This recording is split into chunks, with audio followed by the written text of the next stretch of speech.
Broccoli সবারই পছন্দের একটি খাবার। তো শীতকালে আমি এর একটু বেশি খাওয়ারই চেষ্টা করি। আর আমার প্রিয় একটা খাবার, এটি আমি এভাবে কোনো ভাতের সাথে না, আমি এভাবেই খাই।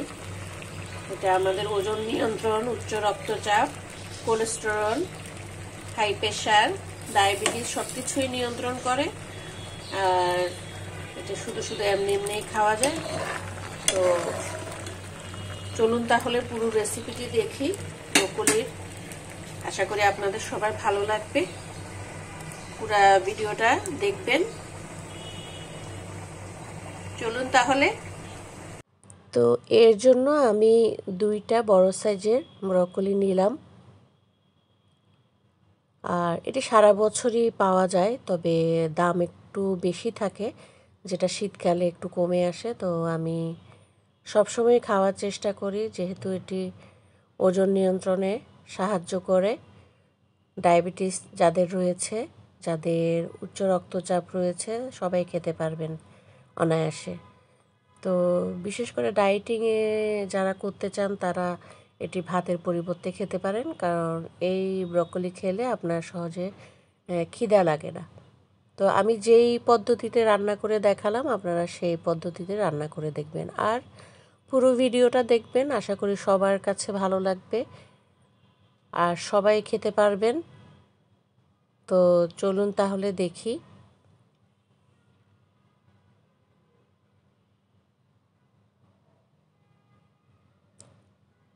তো আমি এখানে ব্রোকলি 2টাই কেটে নিলাম। এরপরে আমি একটু গরম পানি বসাবো। গরম পানিতে বলক উঠবে। যখন বলক উঠবে তখন আমি ব্রোকলিটা জাস্ট দিয়ে 2 মিনিট একটু চুলায় রাখবো, তারপরে ছেঁকে নেব।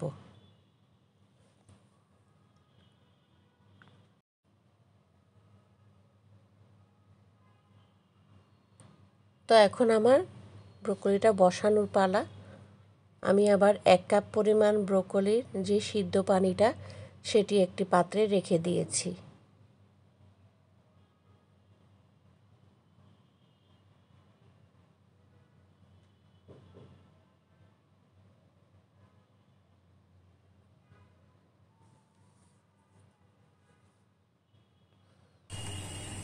তো আমি এখানে ব্রোকলির জন্য পেঁয়াজটা আগেই কেটে রেখেছি, কয়েকটা ফালি মরিচ।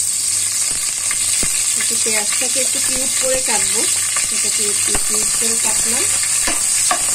তেলটা ঠিকঠাক দিচ্ছে। আমি এখানে হালকা আদা আর একটু রসুন দিব।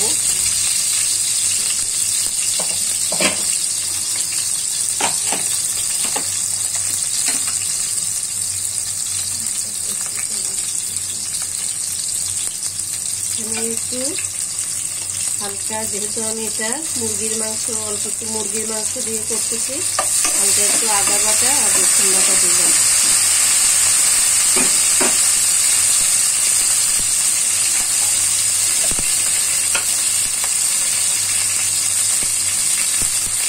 আর এখানে আমি মুরগিটাকে সয়া সস দিয়ে একটু ভিজিয়ে রেখেছি।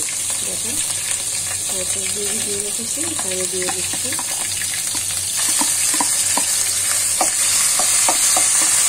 এটাকে আমি এখন নাড়বো, এটা একটু নাড়বো।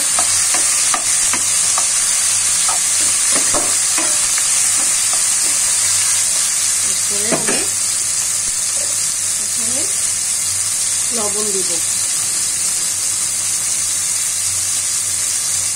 লবণ দিব,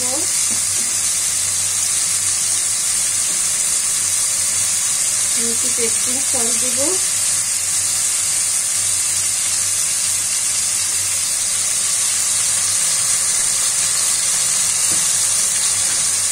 চিনি দিব,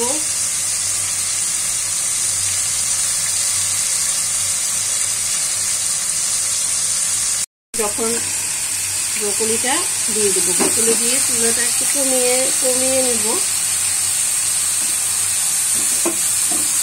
হালকাভাবে নাড়ব।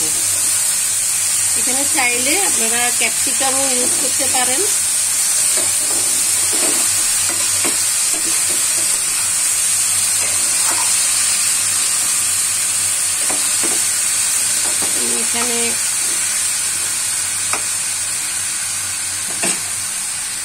এখানে একটু আমি হালকা জিরার গুঁড়া আর ধনে গুঁড়া দিব, এমনভাবে দিব যেন কালো না হয়ে যায়। তারপরে আমি এখন একটু গোলমরিচের গুঁড়া দিব, তাও খুবই অল্প পরিমাণে, সবজিটা যেন কালো না হয়ে যায়। কাঁচামরিচ দিয়েছি। তার এখানে আমি একটু পানি রেখেছি, যেই ব্রোকলিটা আমি হালকা সিদ্ধ করেছি সেখানকার পানিটা আমি এখানে দিয়ে দিলাম, দিয়ে হালকা একটু কষাবো। তো এখানে আমি কর্নফ্লাওয়ারকে 2-3 চামচ কর্নফ্লাওয়ারকে ঠান্ডা পানিতে গুলিয়ে রেখেছি। মনে রাখতে হবে এটা ঠান্ডা পানিতে গুলাতে হবে, গরম পানিতে গুলালে এটা দলা পাকিয়ে যাবে।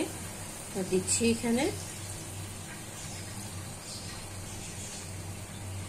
আর আমি আর একটু পানি দিয়ে দিচ্ছি।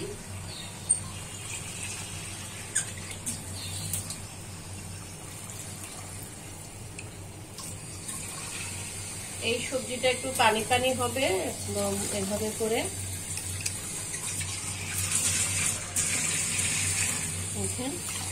পানি দিয়ে দিচ্ছি। আর এখানে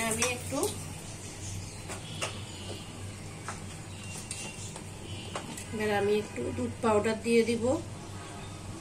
এটা দেওয়ার হলো সবজিটা একটু সাদা সাদা থাকবে। তো এটি বেশিক্ষণ আমি পাকাবো না, এটি আপনারা চাইলে এটি কিছুক্ষণ সিদ্ধ করে নামিয়ে এভাবে খেতে পারেন, খুবই মজাদার। আমি আর পানি দিব না, এতটুকু পর্যন্তই থাকবে। আর আশা করি সবার ভালো লাগবে। আমার এই ব্রোকলিটা হয়ে আসলে আমি চুলাটা বন্ধ করে দিব। আর এটি শুধু আমি এভাবেই খেতে পছন্দ করি, এতে খাওয়ার জন্য কোনো ভাতেরও দরকার হয় না। এমনিতে এটা খেলে আপনার দেখা যাবে যে খিদাও লাগবে না, খুবই মজার। আর এটা আপনার স্কিনটাকে অনেক সুন্দর করবে। দেখেন, কোনো বেশি মশলা মিশাইনি। এটা এখন এভাবেই খাওয়া যাবে, কিন্তু আমি আরেকটু ঝোলটাকে আরেকটু কমাবো। খুবই মজার একটি রেসিপি, আপনারা সবাই বাসায় করে দেখবেন, আশা করি ভালো লাগবে। আর যেহেতু এখন শীতের সিজন, এখন এইসব সবজিগুলোর একটু দামও কম, তো আমরা চেষ্টা করব শীতকালে যেহেতু সবজির দাম কম, সেহেতু আমরা সেটা খাওয়ার।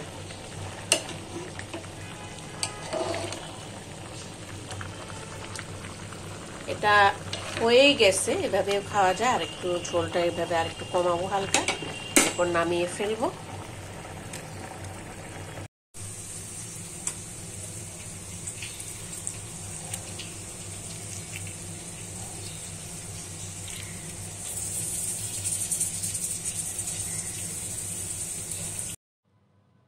তো আমি একটু লেবুর রস দিয়ে দিলাম। এখন আমার ব্রোকলি পুরাই রেডি। দেখেন কালারটা কত সুন্দর হয়েছে। এখন হলো খাবার পালা। তো আপনারাও বানাবেন, সবাই একবার হলো বানিয়ে খাবেন। আশা করি একবার খেলে প্রতিদিনই খেতে ইচ্ছা করবে। সবাই ভালো থাকবেন, সুস্থ থাকবেন, বেশি বেশি করে সবজি খাবেন। আল্লাহ হাফেজ। আসসালামু আলাইকুম।